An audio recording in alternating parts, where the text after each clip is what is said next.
NASA came and interviewed for jobs at my school. They instantly wanted to hire me, and I dropped out of grad school and kind of never looked back. Let's talk about AI now. If you want to know the answers to these sorts of questions at scale, you can't just have people looking at millions and millions of images. So, I mean, gene therapy is just this generation's version of eugenics. They just changed the name of it. questioning and skepticism is always healthy. I mean, that's even if you're a true believer in something. Like, you can have all the genomics and proteomics and stuff that you want, and if you don't have a healthy body to start with. Right. We've expired all other hypotheses. Right. And now we realize that maybe we need to be understanding and investing in the science of our grandmother's wisdom. I'm Nicole Shanahan. Welcome to Back to the People podcast, which highlights the growth of a movement uniting America, where our government is free from corporate capture and where we give voice back to the American public. Creon, thank you so much for joining me today. My pleasure. I have known you for probably almost 10 years now. We've been, running into each other here in the Bay Area. You are a lifelong space guy. You are an expert of outer space and how we think about it and how we think about, our use of orbital space. And you formerly worked at NASA. What was your title at NASA?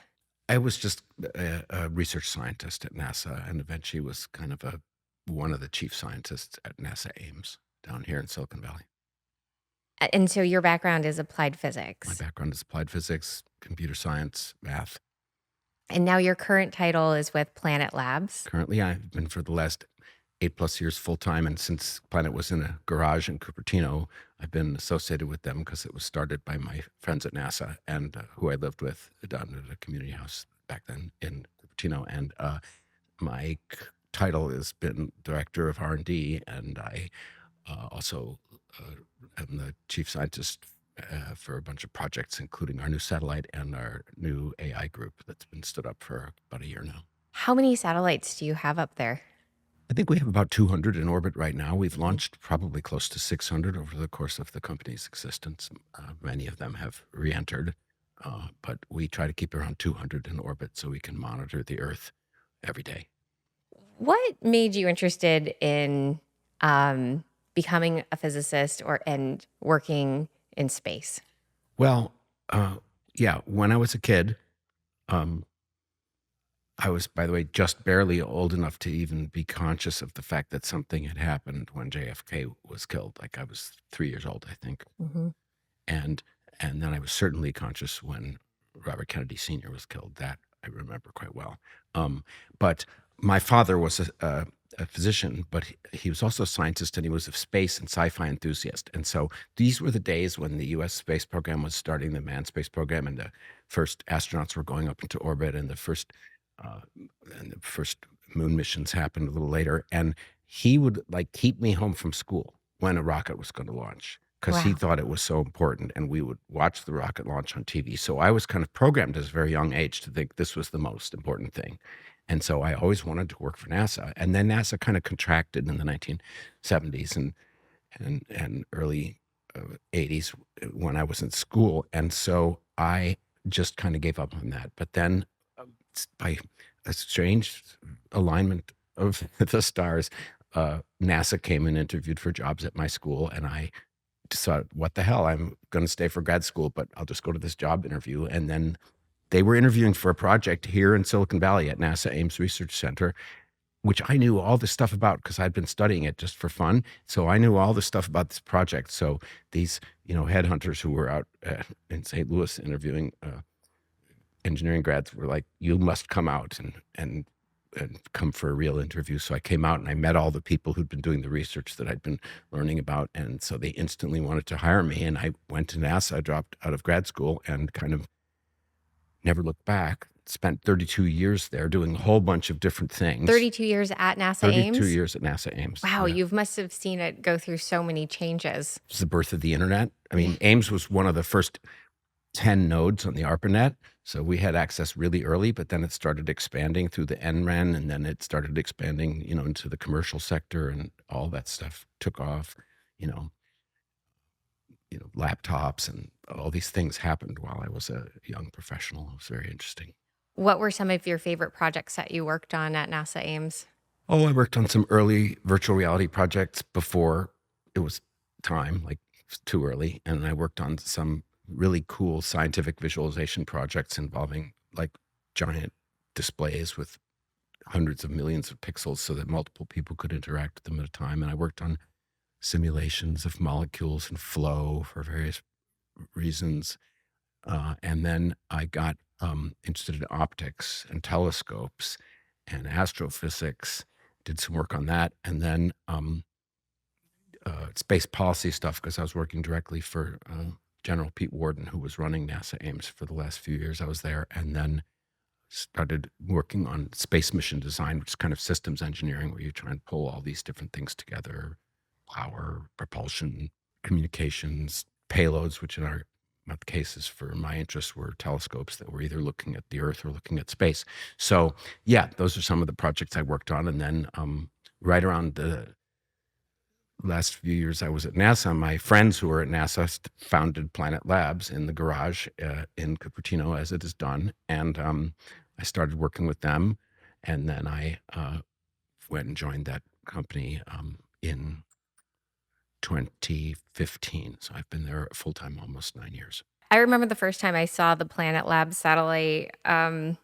It was a little, it's the size of a loaf of bread. Yeah, bread box, right? Yeah, it's right. a bit bigger than the size of a bread box. Yeah, that is a thing that we did because back then, if you made it that certain small size, you could get a lot of rides into space for cheap because it was a standard small size, and launch companies would make that available. But in more recent years, we've kind of been less constrained by that small box. So we have some satellites. We have a bunch of satellites in orbit that are like the size of a mini fridge, and that's still considered very small. It's very inexpensive as satellites go, but big for us. And yeah, we've launched a bunch of those now, and we're still launching the small ones, but it's kind of in flux right now as we go to. We've made many generations. We iterate quickly, kind of like is done in software in Silicon Valley. So we're now working on like our 15th major build of the tiny satellites, and all kinds of things are in flux.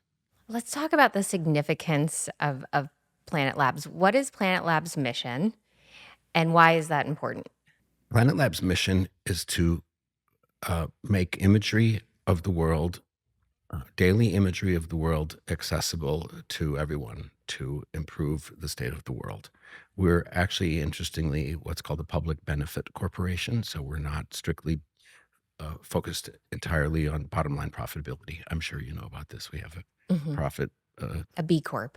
It's called a public benefit corporation, a PBC. It's Planet Labs PBC. Got it. And I think it's a fairly new thing where you actually, in your bylaws, are responsible not only for profitability, but for doing good, whatever that means, and so our goal is to make the images of the world available transparently for all people of the whole planet, and ideally to be used for bettering the human condition. How does that get accomplished by imaging the planet? Well, I mean, in many different ways. You can image all kinds of things about the environment, about agriculture, about biodiversity, about natural disasters, about climate, about various other natural systems. You can image things that are of interest, say, to peace. Like if people can't hide what they're doing, and it should be, and let me say, our satellites do not see people. They can sort of see cars, but they can't really tell, the details.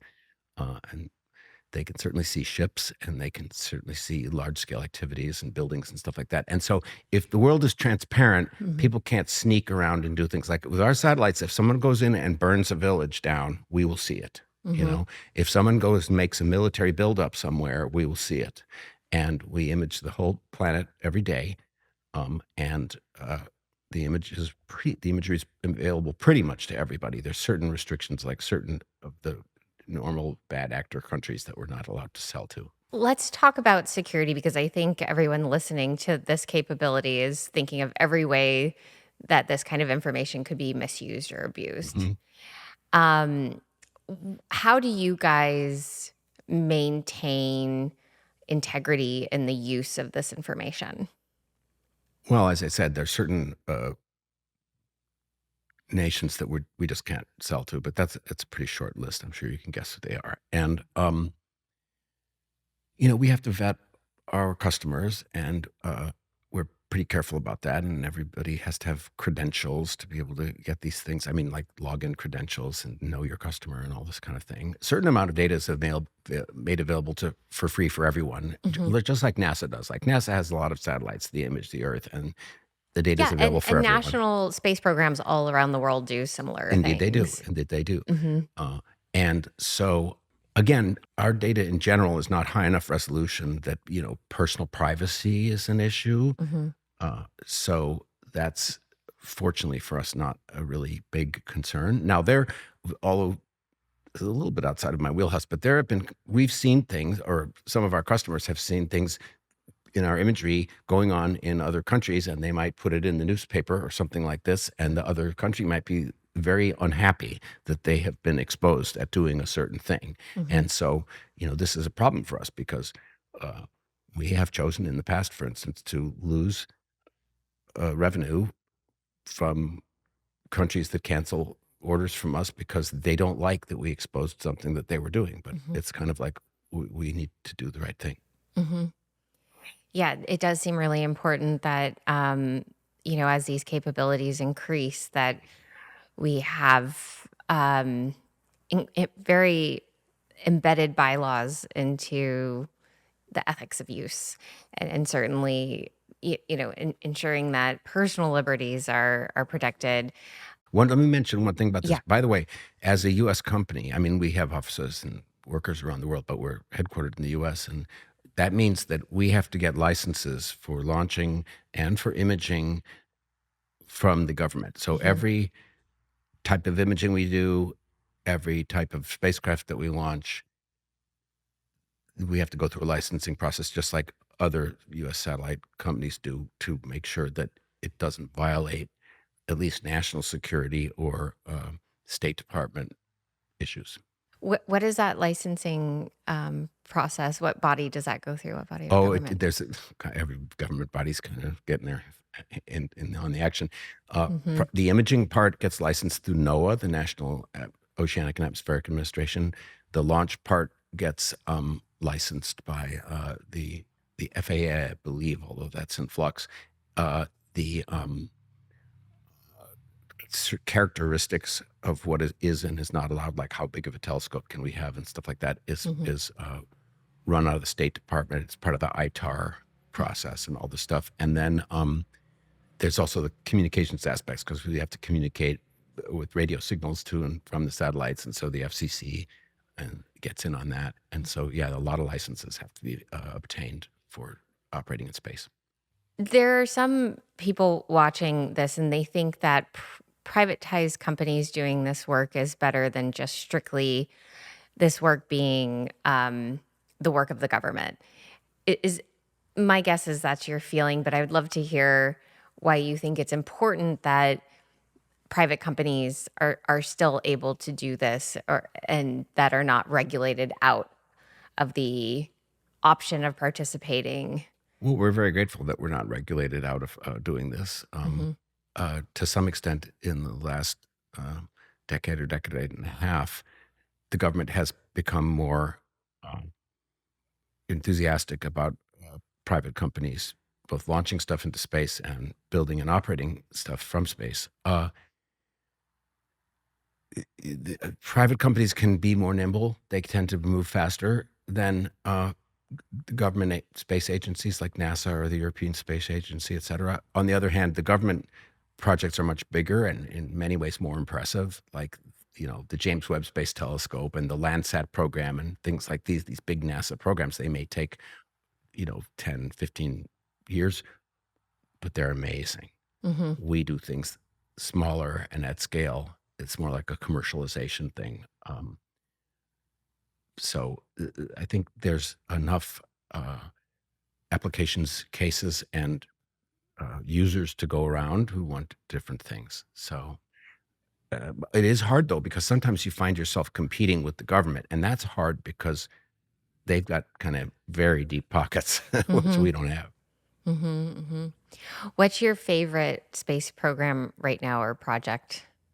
Gosh, well, I'm pretty enthusiastic about the Starship from SpaceX, Mm-hmm. that massive launch vehicle that they're getting ready to test again. As I mentioned, the science missions like the James Webb Space Telescope, was very late and over budget, but it worked, and it's amazing. I'd say my favorite mission overall, Mm-hmm. though, is this one that was launched quite some time ago by NASA called Solar Dynamics Observatory, and it watches the sun, and it's truly amazing. It watches the sun with like 9 different telescopes and And that was the one that picked up this most recent the flare. flare. That was picked up by. There's a number of different satellites watching the sun, and one of the main things they're supposed to do is try and predict flares. So Did that impact, this last big storm impact your satellites in any way? indeed it did. We had to shut down our imaging and Yeah. put them into some safe modes and things like that. But it turned out everything was fine. But yeah, those big solar storms can not only disrupt the electronics of satellites, but they can actually, if they're strong enough, cause satellites to re-enter prematurely because they puff up the atmosphere, and then the satellites get dragged and they slow down, and then they just re-enter and burn up. So that's a concern. Didn't happen Yeah. this time. Let's talk about space debris. I read an article about a year and a half ago talking about how bad space debris is getting Mhm. up there. Are satellites just crashing into one another? Fortunately, there's not a lot of crashing going on, Right. but with more and more satellites up there, and now with constellations like Starlink and some of its competitors, Mm-hmm. much larger constellations than ours, tens of thousands of satellites in their case instead of like hundreds in our case. Space collision avoidance is a growing concern. There have been a few collisions over the years in space that have produced more debris, which could obviously result in a runaway chain reaction. Mm-hmm. So people are getting more and more vigilant, and there's more and more regulations. For instance, in the near future, all spacecraft that go up, even the little ones, are going to have propulsion on board so that they can move out of the way if it looks like there might be a There'll be collision. sensing and propulsion. Automated, I assume. Well, I mean, Starlink has automated collision avoidance and propulsion. Mm-hmm. It doesn't all have to be automated, but obviously, if you have thousands and thousands, it does. Right. But they have to be able to respond to what are called conjunction alerts, and it's a complicated thing because sometimes the conjunction is like could be between a Chinese satellite and a European satellite, or U.S. satellites from 2 different companies, and there's a coordination problem there. But everybody's aware of it, and there's increasing regulations on uh, orbital slots, like who gets to fly where. It's rather becoming like air traffic control. Mm-hmm. Yeah, it sounds like it. What is your um, greatest hope for the future of these space programs? Oh, that's a big topic. Uh, well, our one of our taglines at Planet is, using space to help life on Earth. And a number of companies have very similar mission statements, but that's kind of where we're at. But that's just one application of space technology. There's kind of 5 things that space technology is used for, and it's pretty much the same things that it's been used for since the dawn of the space age 60 years ago. And that is Earth observation, like we do, communications, like Starlink, um, scientific missions like the James Webb Space Telescope and the Mm-hmm. Solar Dynamics Observatory that I was talking about, military stuff, which is sort of communications and observation and like missile launch warning and these kinds of things. But just they say military is the 4th thing. And then the 5th thing is this sort of cultural thing, like soft power and humans in space, like sending people to the moon or Mars, or the International Space Station, these are not really commercial or scientific or military endeavors. They are more political, if you want to be cynical, to show power and things like that, but also spiritual. Like humans are explorers. It's the hero's journey. If you want to know why people should go to the moon and Mars, it's arguably not for science or for profit. It's because, in Joseph Campbell's sense, it's the hero's journey, and it's really the arguably the pinnacle of that. Spiritual in the sense of allowing people to fulfill a dream. And allowing sort of a small portion of our culture to make the heroic voyage that then enriches the entire culture. That awe and inspiration of And what was that like? go to another world. It's like the shaman would travel to another world. Now the astronauts travel to another world. Yeah, that's really interesting. A lot of people right now are concerned about military escalations. And I'm one of them. I'm, watching what's happening right now. It's we're seeing allegiances between Russia and China feel very much reminiscent of the Cold War era. Yes, agreed. And here you are doing space stuff. What do you think our space programs should be used for in this moment? And what are the existential threats that you think we should all be aware of and ensuring complete avoidance of? Well, we should completely avoid war in space. And to some extent, we've done okay at that. The superpowers over the entirety of the space age, and we want to keep that going. And ideally, we want treaties beyond the Outer Space Treaty, which already prohibits nuclear weapons in space and prohibits land grabs on other celestial bodies and a bunch of wonderful things like that. We probably should have tried really hard to have a treaty that bans anti-satellite weapons, because that is so destabilizing. Anti-satellite weapons, deliberately destroying satellites, are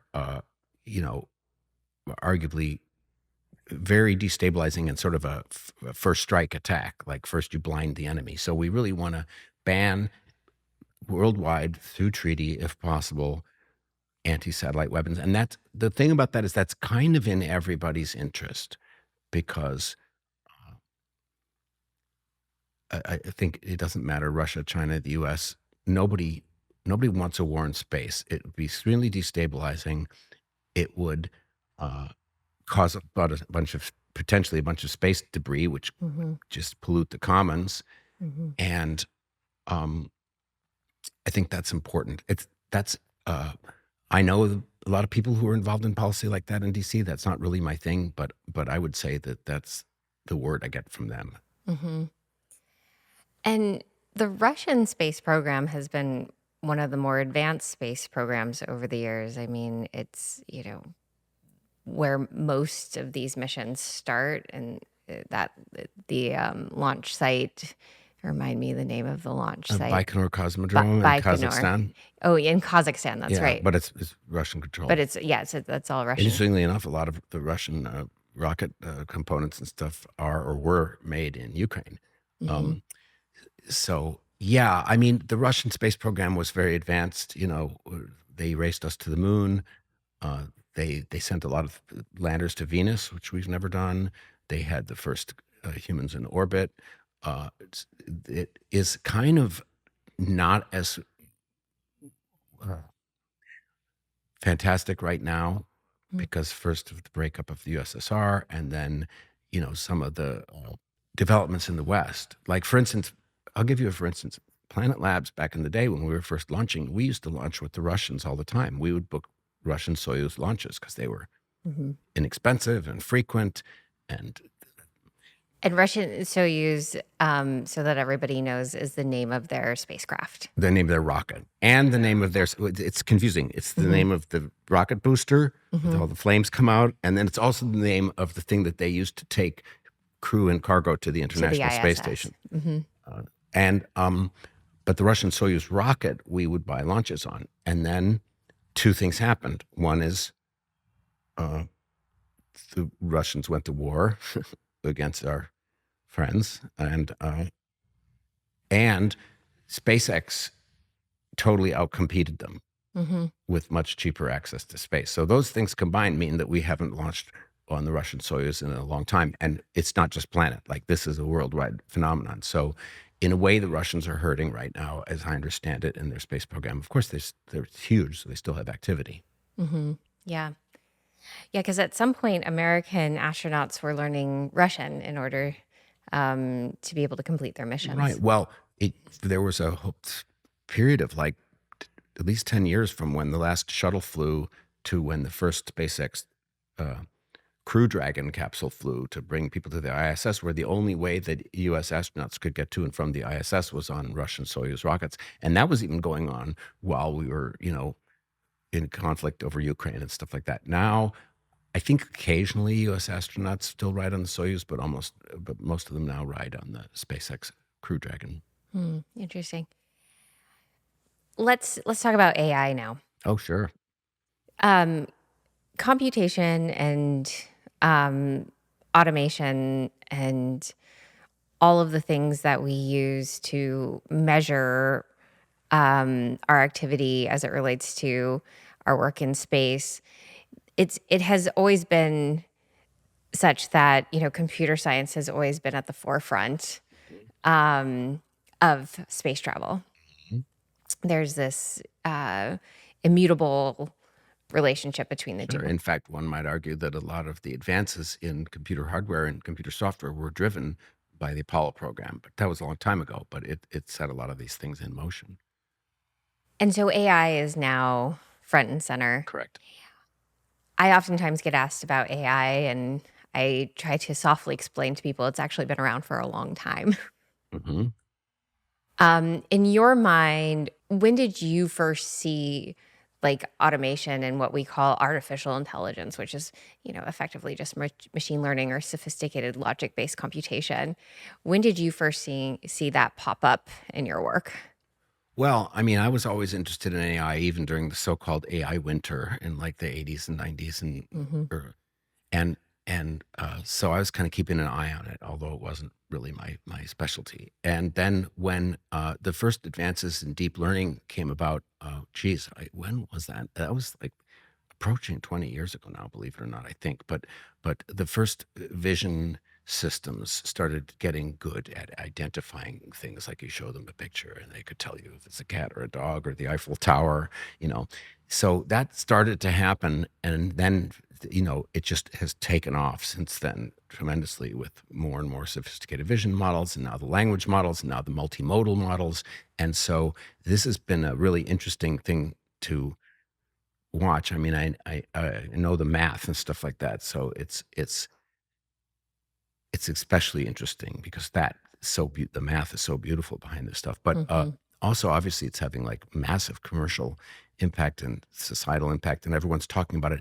In terms of its intersection with space, for me, the most interesting part is exactly what I'm working on at Planet with my wonderful colleagues, which is how can we apply AI, particularly vision systems, but not exclusively machine vision understanding systems, to imagery of the Earth. Like our satellites bring down so much imagery of the Earth, many terabytes a day, like I think over 10 or close to 10 terabytes a day now, Hmm. millions of images a day.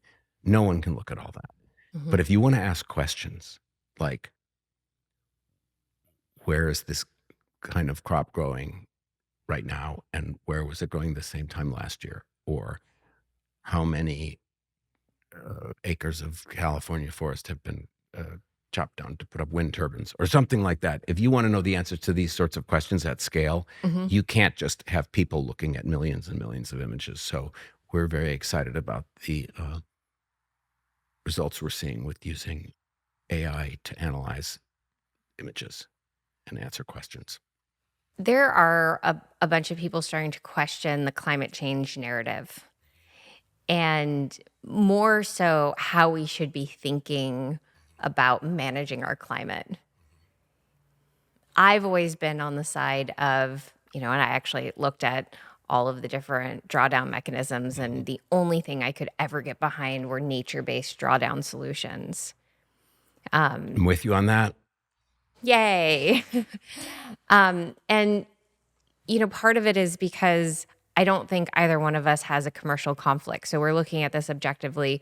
We're looking at the planet objectively, and we're saying, well, the planet has these incredible self-managed systems. And there's a carbon cycle. Right.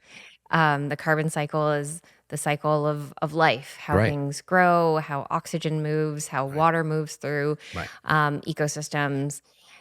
To me, when people are starting to question the climate change narrative and question the solutions that are being proposed, I kind of have to agree with some of the skepticism. Well, questioning and skepticism is always healthy. I mean, that's even if you're a true believer in something, if you've got to question it yourself or have other people question it, because at the very least, that's how you strengthen your case. You don't Exactly. strengthen your case by ostracizing and marginalizing and canceling people who ask questions. So I kind of have of a similar vibe as you do on this stuff.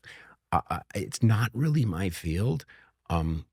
As I think I mentioned to you, I do have a passion for regenerative agriculture, and I'm hoping that we can, to a greater and greater extent, use Earth remote sensing to help scale regenerative agriculture, which is a nature-based solution for a whole bunch of problems. As you well know, it's not just about carbon. It's about water. It's about carbon. It's about human health. It's about food system security. It's about farm economies. It's about a respect for nature. And I would like to say, and I know you believe this and know this, but I was listening to your one of your podcasts a little while ago, and you and Bobby were talking about regenerative ag. And it occurs to me that one thing that tech people should know is that nature is the ultimate technology. If you want to see globally scalable molecular nanotechnology that can solve climate problem or health problems or whatever else, it's literally beneath your feet. Like, it's already here, and we should be really understanding it. And Joel Salatin, he says it very well in another way. He says we have to look at nature, not as a force to be vanquished, which was kind of the old way of looking at it, like we were at war with nature. And it's not, nor is it like some goddess that must be just blindly worshipped. He says we have to look at nature as a lover, and we are trying to dance with them and understand them and make something beautiful together. I really like that. So on the one hand, natural systems and life is the ultimate technology, is the only really functioning molecular nanotechnology that we know about. And by the way, it self-repairs and self-replicates and evolves and all these things that we can only dream about with human technology. And it's right here. It's like given to us as a gift. So understand me, work with me. Okay, let's talk about these two ways of looking at science and engineering. On one hand, it's all human lab, very tech, very Industrial. artificial, very industrial, very maximalist, and actually very expensive as a result. And then there's this other field of science that is front loading a lot of questions about how nature works and how natural systems work. And it goes deep into, as you stated, the nanoparticle engineering of nature. Well, at least understanding. Right. And if you front load that as the science, the understanding and the documenting, and kind of the key network analysis, right, which is incredibly complex. I mean, let's be real. We don't understand probably more than 2 or 3% of soil science or microbial science. Absolutely. And if we were to, as a civilization, spend our efforts in this area of science, this pocket of science that really tries to understand the multivariable, very, very complex network interfaces of our natural environment, which include, you know, an incredibly complex taxonomy of inputs And dynamical and systems with all dynamical kinds of systems. feedback at multiple scales and mechanisms that we don't know about. Well, I mean, I think that I don't know if I'd put it as like front loading. I think that what we need is we need the synthesis of both. The thing about the gift of being human and of having reason and technology and all the capabilities that we have, computation and industrial and all these kinds of things. I mean, I don't see why we can't have the best of both. I don't see why we can't have scientists who can think with both halves of their brain, if you will, like in both ways, a way of respecting and studying and loving and understanding nature and thinking about, well, how can we combine AI, industrial things, um, uh, energy, external things. Like, it doesn't have to be one or the other. It doesn't have to be that the whole place is just paved with, you know, technology. And it doesn't have to be that everything is like living in the woods. We can have a real balance. We can have nuclear powered cities that are clean and livable, and we can have beautiful landscapes surrounding them. We can have AI systems, as you probably know, that like can go and like get help agriculture with weeding and stuff like this, like minimal invasiveness instead of just spraying chemicals. So I think we have to combine the best of our human ingenuity with the best of nature's ingenuity. My concern, Creon, though, is that I've seen a trend in the, what I call this human dominance of nature Mm-hmm. scientific model Mm-hmm. Oh, of course. Yeah, that it's has, been the trend of the modern era up until very recently, arguably. I would say it's still dominating the Yeah. narrative. Yeah. I mean, the other stuff is still considered woo woo and fringe. So the thing that I've been up against in my mission to understand and document and have these scientific trials and efforts around understanding how nature works and how Mm. our systems interface with nature, I've been met with incredible amounts of criticism over the years, Is it especially. substantive? I mean, is it just I don't like it and name calling, or do they actually have counter arguments? I think because our society and our institutions are not designed to reward that kind of science with commercial outcomes. Right. And, whereas the other area of science, which translates into a drug or therapy, Or an oftentimes, agricultural or chemical. an agricultural Right. chemical, or a A geoengineering giant, solution. yeah, geoengineering Right. solution like cloud seeding or direct air capture Mm-hmm. for carbon drawdown. So these have all been kind of rewarded more with things like venture capital and government funding and government Right. you know contracts, Yep. and large corporate contracts, whereas the other And has publicity. and publicity, Yeah. and this other pocket has really been viewed as like simpletons science. And I've been really frustrated over the years with trying to help really, really intelligent people Mm-hmm. understand that we are missing out on some of our more important solutions by not rewarding the nature based opportunities the same amount of attention. Okay, well, I totally agree with you. I totally understand you. You said it very well. And I again, for instance, there's one. This is just one small thing that's close to me that might be an example of a step in the direction that you're talking about.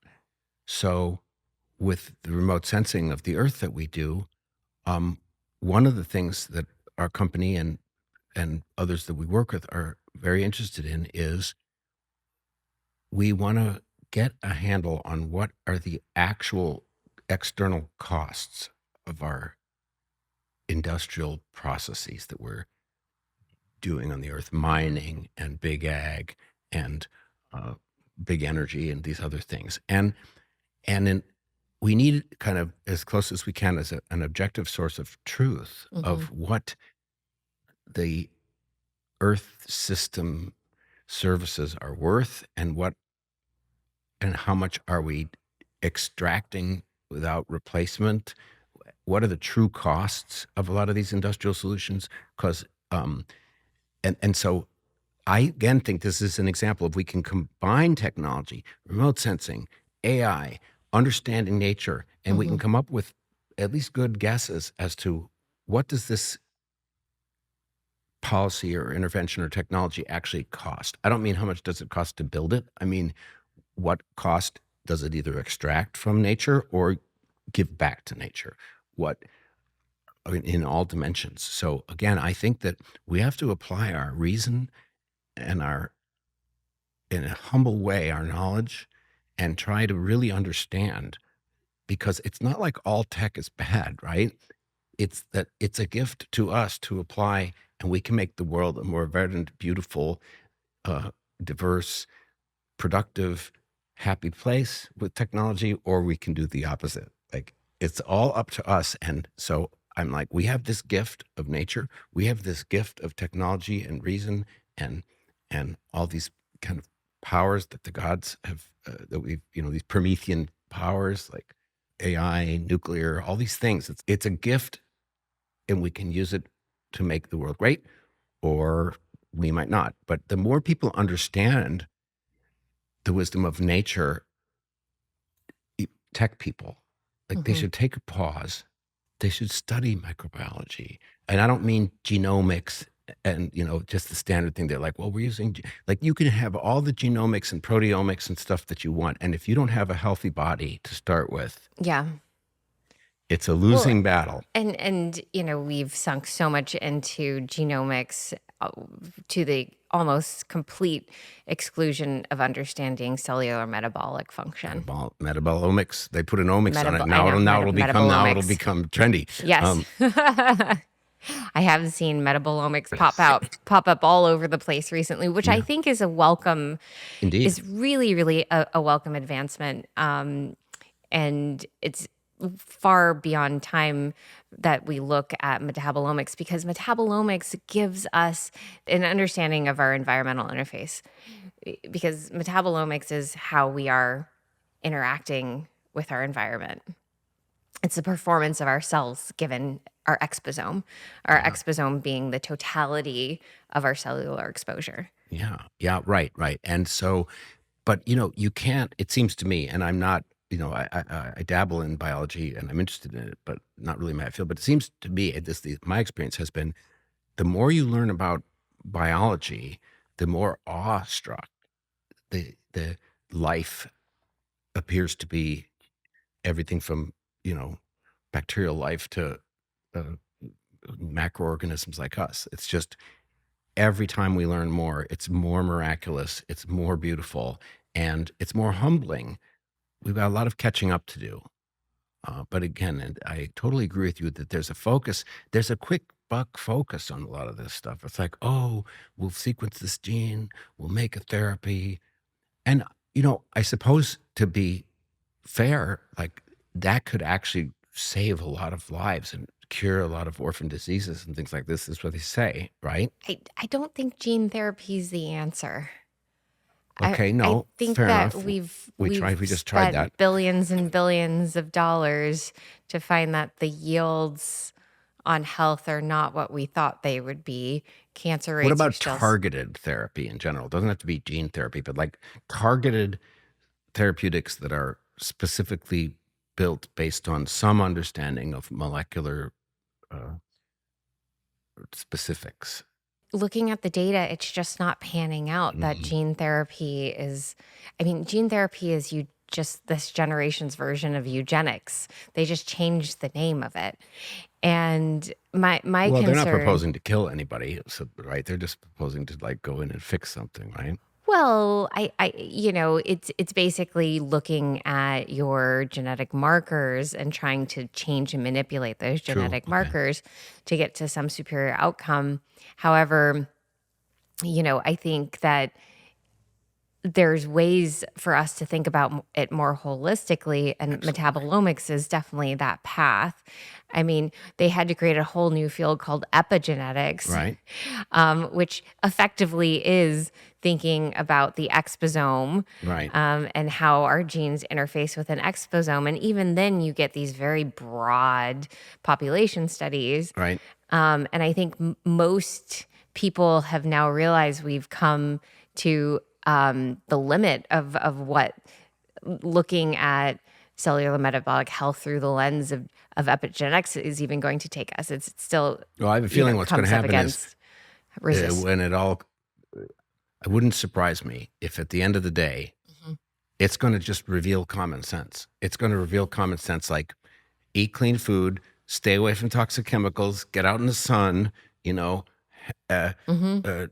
don't stress out too much, and kind of the stuff that any traditional peoples probably most already know. So we'll have now our Western understanding with all this technology and big data, and it'll lead us right back to Yeah. like where we should have, like what our grandmothers told us, you know? Right. We've expired all other hypotheses. Right, right, And now we realize that maybe we need to be understanding and investing in the science of our grandmothers' wisdom. right. Well, that'll be good because that will represent a fusion of the traditional ways and the sort of uh, Western high tech ways. I mean, at that point, I don't. Maybe we'll stop arguing about it and just start doing it. Let's talk about conflicts of interest at NASA. Mhm. And, one of the things that we're seeing is that so many of our agencies are captured. We've never really talked about whether or not NASA is captured.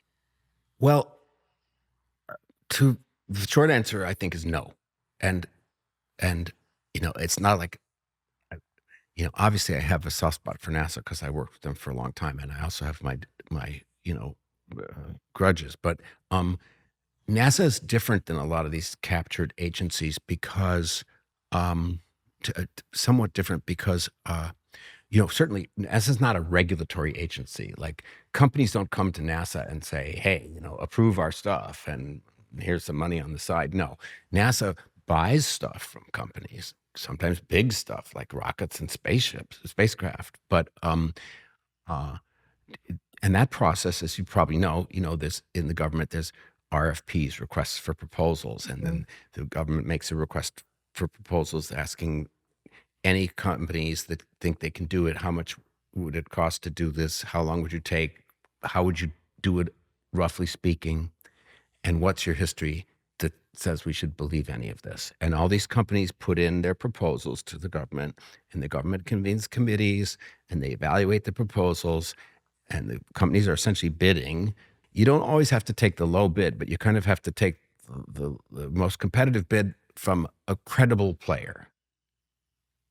So there's some wiggle room, right? But that is how it's supposed to work. Now, of course, companies can try and bribe government officials to take their bid or to say that they're more credible than they actually are. So when I was hired into the federal government, we went to ethics training, and ethics training back then was not about like subconscious bias or any of this stuff. It was about like conflict of interest. And it was very simple rules. If you're on any of these committees that are evaluating anything from vendors, if you're evaluating their performance on contracts, if you're evaluating their designs, if you're deciding who's going to win, who's going to lose, you cannot accept any gifts from any vendors or any of their competitors. You cannot accept any travel, any meals, Or kickbacks. or money. You certainly can't accept money. You can't accept Right. anything no one in your family can. You can accept gifts of less than $5 in value. So that basically is a coffee cup. And that's how come so many government employees have a shelf of coffee cups above their desk with a bunch of corporate logos on them, because those are the gifts that they can get. And it's kind of a joke, right? So anyway, we were taught no gifts. No no travel, bonuses. no bonuses, no jobs after you leave the government, at least for a period of 3 years and sometimes more. Like you can't be rewarded after the fact. And no one neither you nor anyone in your family can own any stock in any of these companies whose proposals you're evaluating or any of their competitors. And that's starting to get to be a fairly long list of rules, but they all kind of have a common theme. Why do you think NASA has such strict rules and NIH doesn't? But let's get that in a sec. Okay. I just want to finish and say, then there was one more rule, Yep. which was the best rule of all, which kind of summarized everything. It was like, you are not only legally obligated as a government employee to avoid any of these conflicts of interest, you are legally obligated to avoid any appearance of conflict of interest, even if it's not an actual conflict of interest. And that was kind of the rule that ruled them all. It's like, you don't even have to think about, am I violating this, that, or the other thing? You just have to think, does this look bad? Like, even if it's technically legal, would someone see this and think this is dodgy or, and if that's so, you have to not do it. Like, that's the rule. It can't even look illegal, even if it is legal. Can't even look corrupt, even if you could argue it's not corrupt. So I kind of don't understand, like you asked, why is that different from like NIH or something like this? Well, one is, I don't know if these civil service laws are uniformly enforced anymore, but I'm hoping that some brilliant lawyers in the Kennedy campaign can find out what the status is of these laws, and maybe we just need to enforce the existing laws. Second thing is, I don't know that people are trained in this anymore. Third thing is, in the case of some of these agencies like NIH, and probably even EPA, I think we have another problem, which is they will say, and they do say, and you probably have friends in biotech who say this, they're like, they have such a backlog of safety studies at these agencies. These studies are so expensive, they don't have the budget to actually do them. They need the money from the people. Like, if I come to NIH and I want, or FDA, if I come to FDA and say, I've got a new drug, I want to get it approved. And then FDA is going to say, well, we have to do this phase 1, phase 2, phase 3, and it's going to cost, $1 million and then $10 million and then $100 million to do it. And we don't have that kind it's pay. And the majority of the funding and the majority of their budget comes from these corporations. Yes, but then it's like, I can't completely outright object that if the agency isn't funded well enough to do the studies, then why shouldn't the companies be paying for the studies? It doesn't mean they should be enriching the officials at the agency, but I think Well, it would all be fine if there was like the type of conflict screening that you went through at NASA, and if that was really held to that standard, and if there was an accountability process that penalized individuals that were, overstepping or lying or covering stuff up. Yeah, so I don't know how to fix this. Like, one way to simply fix it would be to fund these agencies to such a large degree that they don't need the companies that are applying for approval to pay for the studies. Divorce the money from the applications. I don't know how realistic that is, especially when we're trying to cut spending and stuff like this. Yeah, and if these are like $1 million studies. And that's a cheap one, So yeah, I don't know, but perhaps there's a way to do it in a blind way where the money goes into some kind of blinded fund and people don't know, and I don't know. Or privatize a portion of it. There's another thing that relates to this, which is that when NASA has a failure, like the times that the shuttle, twice we had space shuttles that malfunctioned and the astronauts were killed. We've had other missions where things went wrong. Many times humans aren't involved and something just doesn't work. Big expensive mission goes to Jupiter and the antenna fails to, correctly open and it's like crippled or these kinds of things. Rocket goes off course and blows up, right? These happen. And what NASA does in those situations is they stand up failure investigation board or an anomaly investigation board, and they staff it with people who have nothing to do with the project but are experts. Mm-hmm. And they give those people access to everything, all documentation about the project. They can interview any personnel associated with the project. And you know what? They usually find out what went wrong and why it went wrong and how to not have it go wrong in the future. Yeah, you would think we'd have one after the COVID-19 pandemic. Wouldn't you? Or about haven't 6 had one of them. yet. We haven't had one yet. Mm-hmm. Closest Pretty thing. shocking. Closest thing. One of the closest things is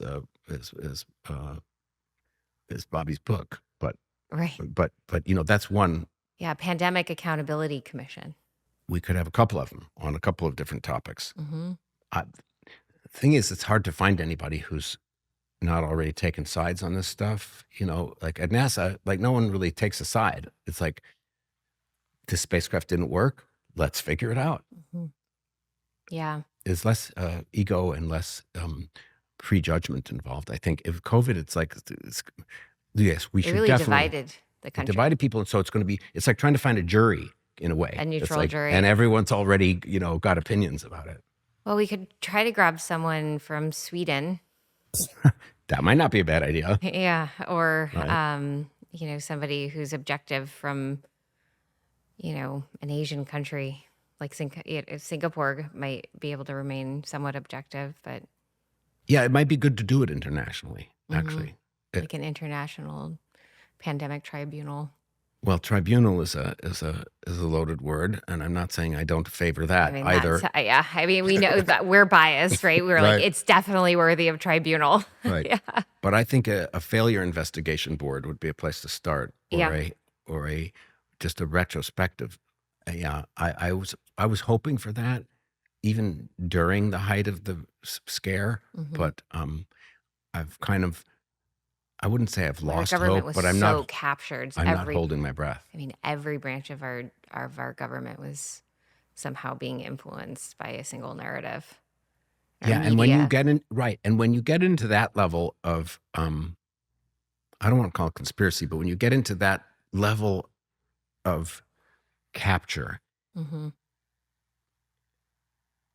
you have to ask the question, where would this inquiry end? Because if it was a deliberate, government-wide thing, rather than just some kind of emergent phenomenon, now then you have one of these things that goes to the highest levels. It kind of sounds like investigating, the JFK assassination or something like that. Like they couldn't actually do it because where it probably led was a place they didn't want to go. So I don't know that that's the case with COVID, but when you say it, another way of saying everyone is captured, by the way, is like, and this is something I borrowed from Brett Weinstein, good friend. It's not like the decisions were made badly, or it's not like the decisions were made some good, some bad. It's not like just mistakes were made. It's like pretty much every single, in my opinion, almost every single decision that was made was 180 degrees wrong. Go inside. Don't get sunlight. Yeah, Spend go time inside on your screen. Yeah, right. Go inside with other sick people. That's how we're going to stop it. It's like crazy. It's like, no, as Brett points out, 15 days to flatten the curve. You should have sent everyone outside for 15 days. The virus would have been stopped. Because, but no, every single thing, all right. And I know people don't agree uniformly on this, but it seems to me like, you couldn't have messed it up any worse if you tried. Yeah. And the fact that so many people were forced to comply, and there was such uniform restrictions as well, state by state and internationally. I mean, it was forced to comply and then told by the same people who forced them to comply, we didn't force you. It was entirely up to you. You could have done this, that, or the other thing. And it's like, yeah, really. How many police videos are there? Yeah, exactly. Of police officers. Yeah, it's weird. It's weird. But anyway. Enforcing these policies. But Creon, thank you so much for spending this time thank you with for having me today. And it's been really great to hear and to really unpack what it means to think about our space policy, our AI policy and energy. These are all really big issues. Thanks for your candidness talking about climate strategies. Um, I was not expecting to hear your full support of nature-based solutions, but I was really happy to hear it because I think the more really, really smart engineers we can get focused on nature-based solutions, the better. Well, thank you for having me. It's been a delight. Yeah, thank you.